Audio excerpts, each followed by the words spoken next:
The weather here has been a mixture of extremely hot days, coupled with the occasional thunderstorm. It's nearly midday and the sun is shining, and I should be happy, but at the moment I'm just a bit down. I don't usually get this way. I'm very careful not to let the emotions of others affect me. However, I've lost contact with someone I thought was a very good friend. He probably still is a good friend, but the circumstances under which it all happened is a bit murky. It all began when I last saw him on a winter's night in the city.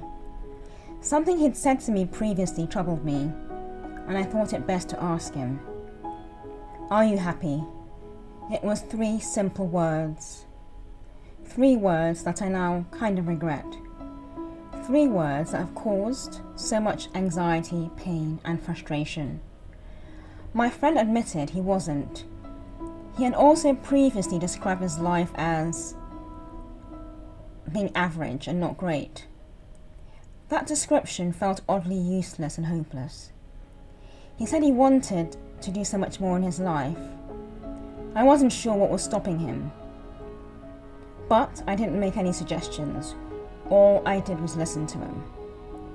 After that night was when I noticed a big change in behaviour. Silence, the cold shoulder.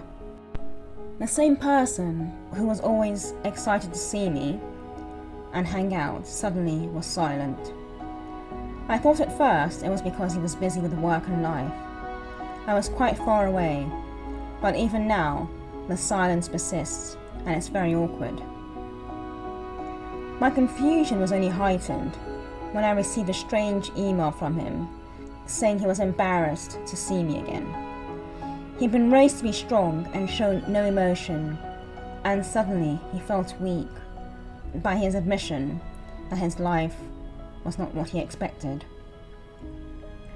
I didn't realise asking what was such a simple question, to me anyway, would have such a profound effect. I now realise that simple question, "Are you happy?" makes people face their deepest fears and admit things they don't want to, in their lives, their relationships, their daily choices. Do I regret asking such questions? Not at all.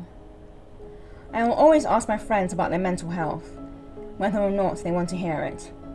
You see, I lost a very good friend just a few years ago. It was sudden, and the police confirmed our deepest, darkest fears shortly after. He had reached out to me just a few months before, but I was going through my own issues and very slowly emerging from the grief that had hovered over me for the past 5 years. My dearly departed friend had so much to live for, but in his head, he believed his life was totally empty.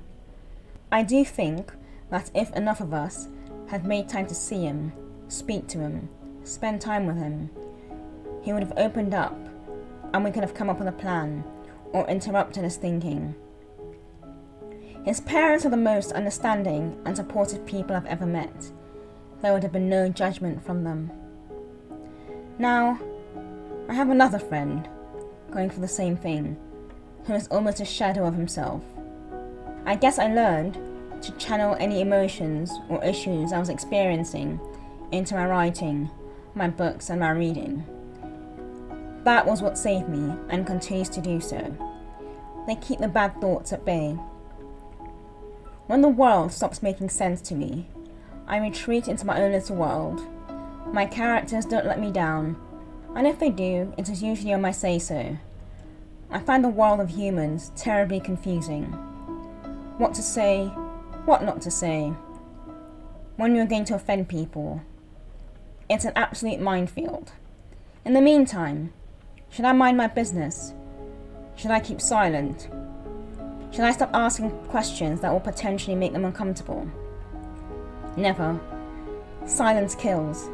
It alienates people.